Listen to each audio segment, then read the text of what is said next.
തെരഞ്ഞെടുപ്പിൽ തോറ്റ് അടുത്ത മേച്ചിൽപ്പുറം തേടിയെത്തിയ മുരളീധരൻ പറയുന്നത് മാനവീയ വീതി ഇങ്ങനെയാണെന്നാണ്.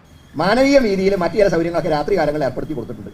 സാധാരണ ഇൻഡോർ ഷൂട്ടിംഗ് നടക്കുന്നത് പലതും ഔട്ട്ഡോർ ഷൂട്ടിങ്ങിനുള്ള സൗകര്യം ഏർപ്പെടുത്തിയെന്നല്ലാതെ. ഇനി നമുക്ക് ടിയാനെ കുറിച്ച് ഒരു കോൺഗ്രസ് നേതാവ് പറഞ്ഞത് കേൾക്കാം.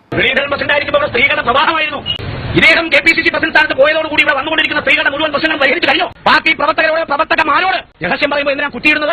ഒരിക്കൽ ഒരു പാർട്ടി പ്രവർത്തകയുമായി ഡിസ്കഷൻ കഴിഞ്ഞ് പുറത്തിറങ്ങിയ അന്നത്തെ KPCC പ്രസിഡന്റ് മുരളീധരൻ അദ്ദേഹത്തിന്റെ പ്യൂൺ ഡെന്നീസിനോട് ചൂടായി. പൈപ്പിൽ വെള്ളമില്ല, എന്താ വെള്ളമില്ലാത്തെന്ന് ചൂടായപ്പോൾ ഞാൻ പറഞ്ഞു, ഡെന്നീസിനോട് ഞാൻ പറഞ്ഞു, ഇത്തരം ഡിസ്കഷൻ കഴിയുമ്പോൾ പൈപ്പിൽ വെള്ളമില്ലെങ്കിൽ ബക്കറ്റിലെങ്കിലും വെള്ളം വെക്കണം. ഇയാൾക്കിപ്പോൾ മനുഷ്യന്മാരെ നൈറ്റ് ലൈഫ് ആസ്വദിക്കുന്നത് ഇഷ്ടപ്പെടുന്നില്ല.